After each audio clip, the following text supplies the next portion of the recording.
शहर की तंग गलियों में, जहां जिंदगी की धूल और शोर हर वक्त बिखरा रहता था, एक नौजवान लड़का, जमील, अपनी पुरानी रिक्शा चलाता था। इसकी जिंदगी रोज की मेहनत और जिद्दोजहद से इबारत थी, लेकिन उसके दिल में एक रोशन मुस्तकबिल की उम्मीद हमेशा चमकती रहती थी।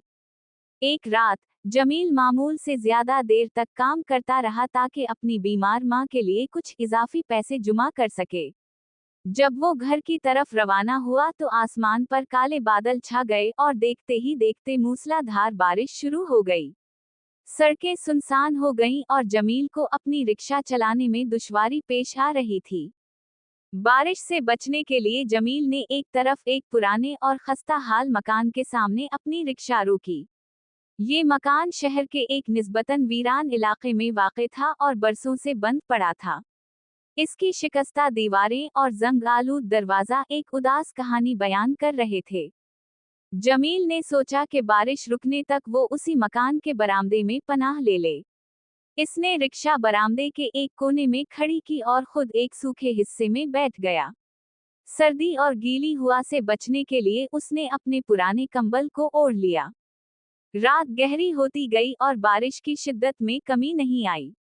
जमील को नींद आने लगी थी कि अचानक उसे मकान के अंदर से एक मध्यम सी आवाज सुनाई दी। वो चौंक कर उठ बैठा और इर्द गिर्द देखने लगा। आवाज किसी के रोने की लग रही थी, लेकिन वो बहुत धीमी और मुबहम थी। जमील ने सोचा कि शायद कोई बेघर शख्स इस वीरान मकान में पनाह लिए हुए है और मुसीबत में है। इसने हिम्मत करके दरवाजे की तरफ कदम बढ़ाए। दरवाजा जंग आलूद था, लेकिन थोड़ा सा धकेलने पर खल गया। अंदर घटाटोप अंधेरा था। जमील ने अपनी मोबाइल फोन की टार्चा रोशन की और एहतियात से अंदर दाखिल हुआ। मकान के अंदर की हालत बाहर से भी ज्यादा खराब थी। हर तरफ गर्द और गुबार और मकड़ियों के जाले थे।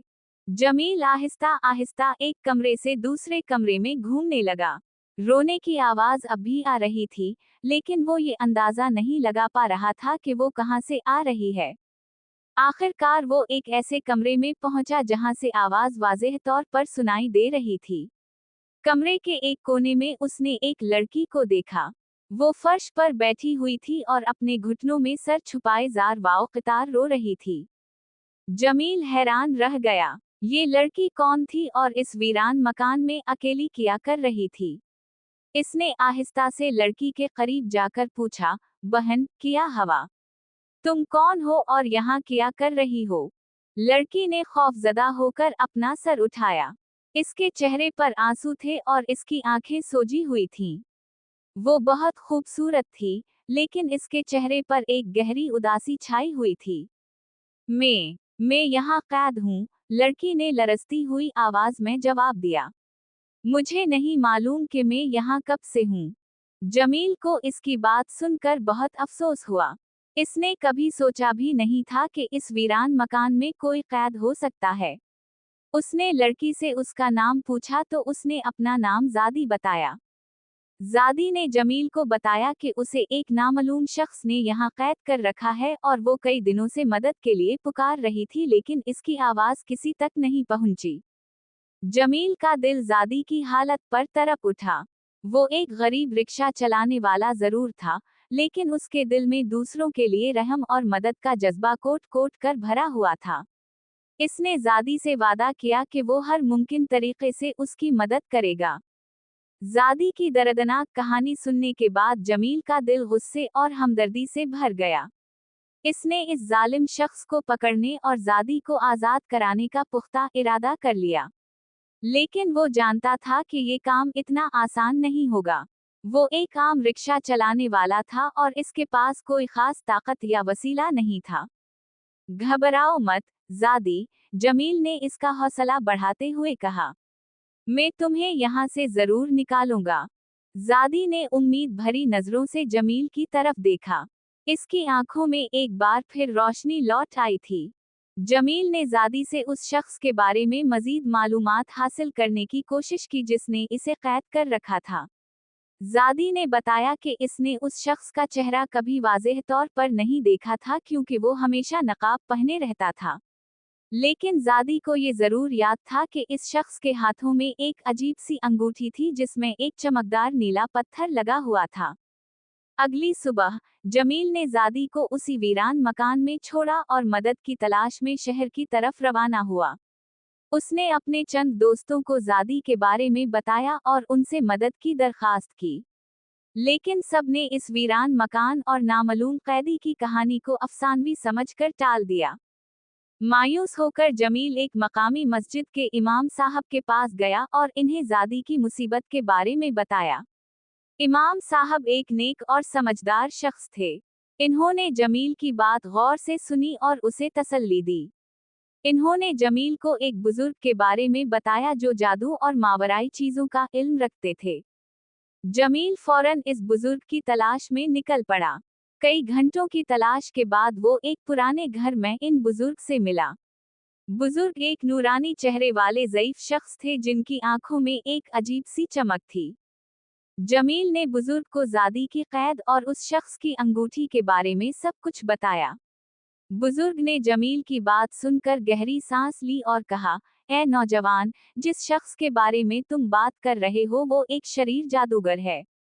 इसने कई बेगुनाह लोगों को कैद कर रखा है और अपनी शैतानी ताकतों का गलत इस्तेमाल करता है। जमील ये सुनकर खौफजदा हो गया लेकिन उसने हिम्मत नहीं हारी।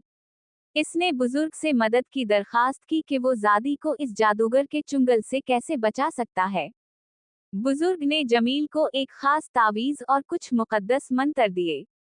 इन्होंने जमील को बताया कि ये तावीज़ उसे जादूगर की बुरी ताकतों से बचाएगा और मंत्र पढ़ने से उसे रूहानी कुव्वत मिलेगी। लेकिन याद रखना, नौजवान, बुजुर्ग ने नसीहत की, तुम्हें अपनी नीयत साफ रखनी होगी और अल्लाह पर भरोसा करना होगा। बुराई का मुकाबला सिर्फ नेकी और ईमान से ही किया जा सकता है। जमील ने बुजुर्ग का शुक्रिया अदा किया और तावीज़ और मंत्र लेकर फौरन इस वीरान मकान की तरफ रवाना हो गया। उसके दिल में खौफ के साथ साथ ज़ादी को बचाने का एक मजबूत अज़्म भी था। रात की तारीकी में जमील एक बार फिर इस खस्ता हाल मकान में दाखिल हुआ। इसने तावीज़ को अपने बाजू पर बांधा और बुजुर्ग के बताए हुए मंतरों का वर्त करते हुए इस कमरे की तरफ बढ़ा जहां ज़ादी कैद थी। कमरे में दाखिल होते ही उसे एक सर्द और खौफनाक एहसास हुआ। हवा में एक अजीब सी नमी और बदबू थी। अचानक कमरे के वस्त में एक धुआं सा उठा और इसमें से एक खौफनाक शक्ल नमूदार हुई। ये वही नकाब पोश शख्स था जिसके हाथों में वो चमकदार नीली अंगूठी थी। तो तुम वापस आ गए, बेवकूफ लड़के। जादूगर की आवाज गर्जदार थी और उसमें शैतानी हंसी की आमेजिश थी। तुम्हें क्या लगता है कि तुम मुझसे इस लड़की को छीन सकते हो? जमील ने खौफजदा होने के बावजूद अपनी हिम्मत मजतमा की और बुजुर्ग के बताए हुए मंतरों का वर्त बुलंद आवाज में शुरू कर दिया। उसकी आवाज में एक अजीब सी ताकत और यकीन था। जादूगर गुस्से से चीखा और उसने अपनी अंगूठी से एक नीली रोशनी निकाली जो जमील की तरफ बढ़ी। लेकिन जैसे ही वो रोशनी जमील के करीब पहुंची, तावीज़ की वजह से वो बेअसर हो गई। जमील ने एक और मंत्र पढ़ा और इसकी आवाज में एक रूहानी कुव्वत पैदा हुई।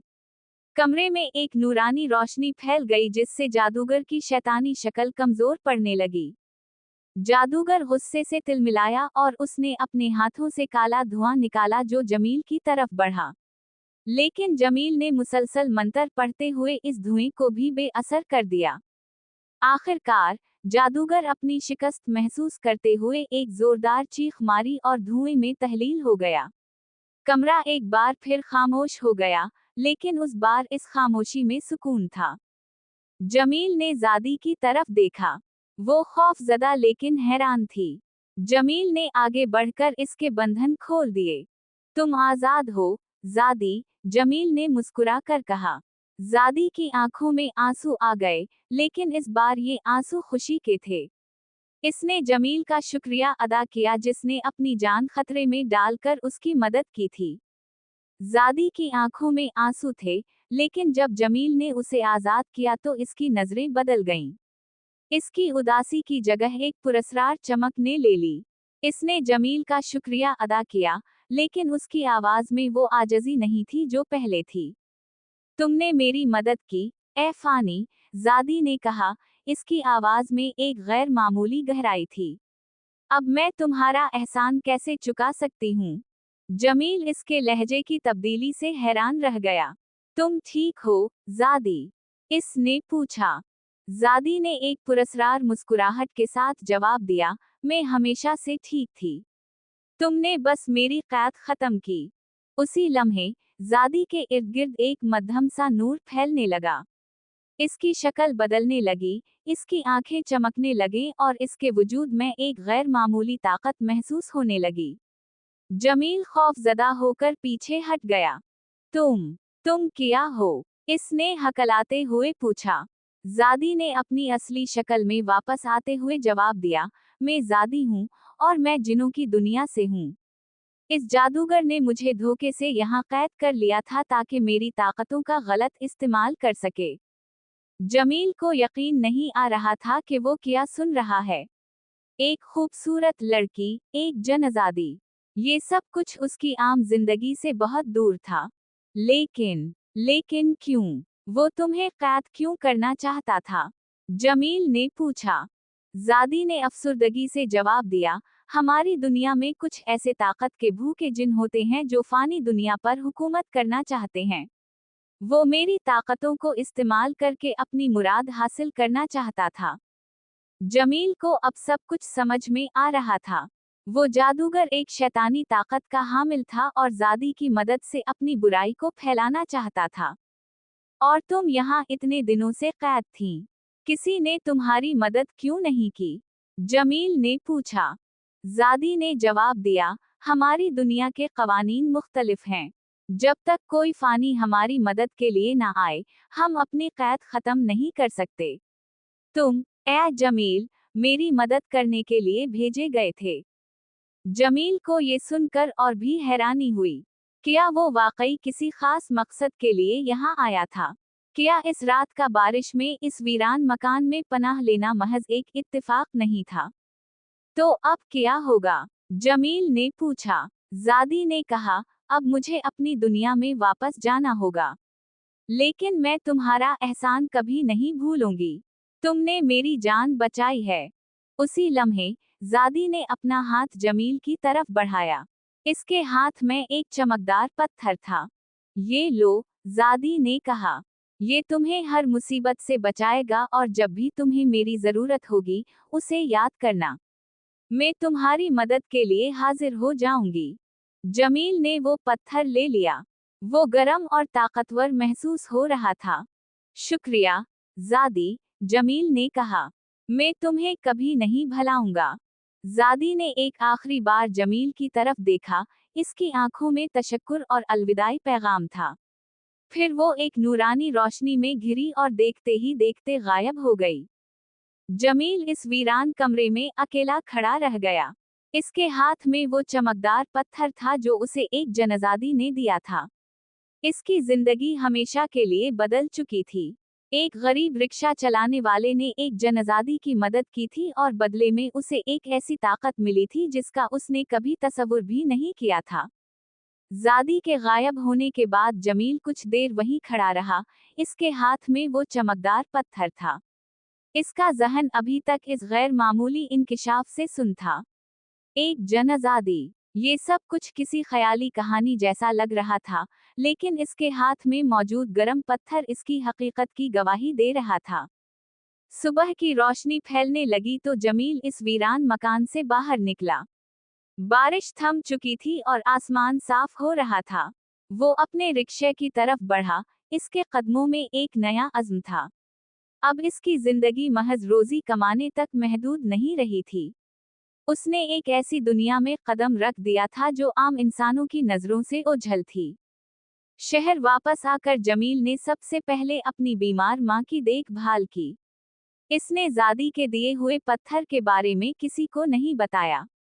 वो जानता था कि लोग इसकी बात पर यकीन नहीं करेंगे और उसे दीदा समझेंगे। कुछ दिन गुजर गए। जमील अपनी रोजमर्रा की जिंदगी में मसरूफ रहा, लेकिन उसके दिल में जादी की याद और इसका दिया हुआ पत्थर हमेशा मौजूद रहा। एक शाम, जब वो अपनी रिक्शा चला रहा था, उसने देखा कि कुछ बदमाश एक गरीब आदमी को तंग कर रहे हैं। जमील हमेशा से ही मजलूमों की मदद करने वाला था, लेकिन आज इसके अंदर एक नई ताकत महसूस हो रही थी। इसने अपनी रिक्शा रोकी और बदमाशों की तरफ बढ़ा। वो तादाद में ज्यादा थे और उनके पास लाठियां भी थीं। आम हालात में जमील उनसे मुकाबला करने की हिम्मत नहीं करता, लेकिन आज उसने अपनी जेब में जादी का दिया हुआ पत्थर मजबूती से पकड़ रखा था। जैसे ही बदमाशों ने जमील पर हमला करने की कोशिश की, उसने बेइख्तियार इस पत्थर को याद किया। अचानक इसके इर्द गिर्द एक हल्की सी नीली रोशनी चमकी और उसके जिस्म में एक गैर मामूली ताकत दौड़ गई। इसने हैरत से महसूस किया कि वो पहले से कहीं ज्यादा मजबूत और चसत हो गया है। जमील ने इस नई ताकत का इस्तेमाल करते हुए बदमाशों का मुकाबला किया। वो हैरान थे कि एक आम सा रिक्शा चलाने वाला इतनी ताकत कहां से ला रहा है। जमील ने इन सबको बुरी तरह पीटा और वो दम दबाकर भाग गए। इस वाकये के बाद जमील को यकीन हो गया कि जादी का दिया हुआ पत्थर वाकई जादुई ताकत रखता है। अब वो इस ताकत का इस्तेमाल मजलूमों की मदद करने और बुराई का मुकाबला करने के लिए करने लगा। शहर में जल्द ही एक पुरस्कार मददगार की कहानियां फैलने लगीं जो अचानक नमूदार होता और मुसीबत ज़दा लोगों की मदद करके गायब हो जाता। लोग इसे रोशनी वाला रिक्शा वाला कहने लगे। एक रात, जब जमील एक बीमार बच्चे के लिए दवा लेने जा रहा था, उसे वही वीरान मकान नजर आया जहां उसने जादी को पहली बार देखा था। उसके दिल में एक अजीब सी कशिश महसूस हुई। वो रिक्शा रोककर मकान की तरफ बढ़ा। अंदर अंधेरा था, लेकिन जमील को ऐसा लगा जैसे जादी वहीं मौजूद है। इसने जादी का नाम पुकारा और इसके हाथ में मौजूद पत्थर चमकने लगा। अचानक कमरे के वसत में एक नूरानी रोशनी नमूदार हुई और उसमें जादी खड़ी थी। वो पहले से भी ज्यादा खूबसूरत और ताकतवर लग रही थी। जमील, तुमने मुझे याद किया? जादी ने मुस्कुरा कर पूछा। जमील की खुशी की कोई इंतहा ना रही। जादी, तुम वापस आ गई। जादी ने जवाब दिया, मैं हमेशा तुम्हारे साथ हूंगी, जमील। वो पत्थर जो मैंने तुम्हें दिया है वो हमारे दरमियान एक बंधन है। जब भी तुम्हें मेरी जरूरत होगी, मैं हाजिर हो जाऊंगी। जमील ने जादी को इस जादूगर के बारे में बताया जिसने इसे कैद कर रखा था। जादी का चेहरा गुस्से से सुर्ख हो गया। वो शैतानी जादूगर अभी तक आजाद है। जादी ने गुस्से से कहा, मैं उसे इसकी बुराई की सजा जरूर दूंगी। जादी ने जमील से वादा किया कि वो इस जादूगर को तलाश करने और इसके शर को खत्म करने में उसकी मदद करेगी। अब जमील अकेला नहीं था। इसके पास एक ताकतवर दोस्त था जो मावराई दुनिया से ताल्लुक रखता था। एक आम रिक्शा चलाने वाले और एक जनजादी की ये अनोखी दोस्ती बुराई के खिलाफ एक ताकतवर इत्तेहाद बनने वाली थी। शैतानी जादूगर को पकड़ने का अज़्म लिए जमील और जादी एक खतरनाक सफर पर रवाना हुए। जादी अपनी मावराई ताकतों का इस्तेमाल करते हुए इस जादूगर का सुराग लगाने लगी जिसने इसे कैद कर रखा था। जमील अपनी इंसानी अक्ल और हिम्मत के साथ इसके शाना बशाना खड़ा था। कई दिनों और रातों की तलाश के बाद जादी को इस जादूगर के छपने की जगह का पता चल गया। वो शहर के एक वीरान और पुराने किले में रहता था, जहां उसने अपनी शैतानी ताकतों का मरकज बना रखा था। जमील और जादी ने एहतियात से इस किले में दाखिल होने का मंसूबा बनाया।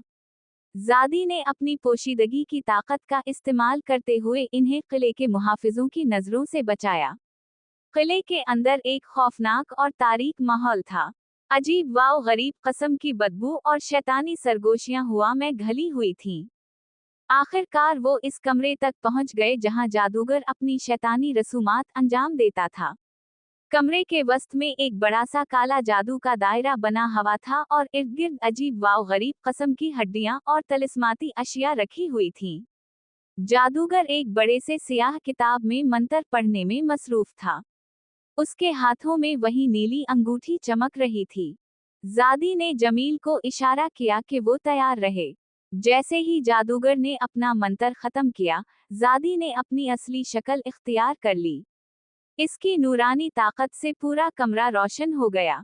जादूगर ने अचानक इस रोशनी को देखकर हैरत और गुस्से से चीख मारी। तुम यहाँ कैसे पहुँचे? जादूगर गुस्से से भरा हुआ था। जादी ने गर्जदार आवाज में जवाब दिया, तेरा जुल्म अब खत्म होने वाला है, ए शैतानी जादूगर। तूने बहुत से बेगुनाहों को तकलीफ दी है और अब तुझे अपनी सजा भुगतनी होगी। जादूगर ने अपनी अंगूठी से काली शुआएं निकाली और जादी पर हमला कर दिया। जादी ने अपनी ताकत का इस्तेमाल करते हुए इन शुआओं को बेअसर कर दिया। जमील ने भी इस मौका से फायदा उठाते हुए बुजुर्ग के दिए हुए मंत्र पढ़ने शुरू कर दिए। उसकी आवाज में एक रूहानी ताकत थी जिसने जादूगर की शैतानी कुव्वतों को कमजोर करना शुरू कर दिया। जादूगर गुस्से से पागल हो गया और उसने कमरे में मौजूद तमाम तलिस्माती अशिया को इस्तेमाल करना शुरू कर दिया। जमीन लरजने लगी और कमरे में खौफनाक शोले और धुआं उठने लगा। जमील और जादी ने हिम्मत नहीं हारी और मिलकर जादूगर का मुकाबला करते रहे। जादी ने अपनी मावराई ताकतों से जादूगर को बांधने की कोशिश की, जबकि जमील मुसलसल मंत्र पढ़ रहा था। आखिरकार जादी की ताकत और जमील के ईमान की कुव्वत के सामने जादूगर की शैतानी ताकतें हार गईं। वो एक जोरदार चीख के साथ जमीन पर गिर पड़ा और इसकी अंगूठी इसके हाथ से दूर जा गिरी। जादी ने इस अंगूठी को उठा लिया। इसमें मौजूद नीली रोशनी मध्यम पड़ चुकी थी। जादी ने इस अंगूठी को एक खास मंत्र पढ़कर हमेशा के लिए बेअसर कर दिया। जादूगर अब बेबस पड़ा था। इसकी तमाम शैतानी ताकतें खत्म हो चुकी थीं। जादी ने उसे अपनी दुनिया के मुहाफिजों के हवाले करने का फैसला किया ताकि उसे इसके जराइम की सजा मिल सके। किले से बाहर निकलकर जमील और जादी ने एक दूसरे की तरफ देखा। उनकी आंखों में फतह और इत्मीनान की चमक थी। इन्होंने मिलकर एक बुराई का खात्मा किया था और बहुत से बेगुनाहों को उसके शर से बचाया था। जादी ने जमील का शुक्रिया अदा किया। तुमने एक बहादुर और सच्चे दोस्त का सबूत दिया है, जमील। मैं तुम्हारी मदद कभी नहीं भुलाऊंगी। जमील ने मुस्कुराकर जवाब दिया, हम हमेशा दोस्त रहेंगे, जादी। जादी ने जमील को अलविदा कहा और एक नूरानी रोशनी में गायब हो गई। जमील जानता था कि वो अब अपनी दुनिया में वापस चली गई है, लेकिन उनकी दोस्ती का बंधन हमेशा कायम रहेगा। जमील शहर वापस आ गया और अपनी आम जिंदगी में लौट गया। लेकिन अब वो पहले जैसा आम रिक्शा चलाने वाला नहीं रहा था। उसने एक जनजादी की मदद की थी, बुराई का मुकाबला किया था और अपनी हिम्मत और ईमान की ताकत को पहचाना था। लोग अब भी उसे रोशनी वाला रिक्शा वाला के तौर पर याद करते थे, एक ऐसा शख्स जिसने अपनी सादगी और नेकी से एक गैर मामूली कारनामा अंजाम दिया था।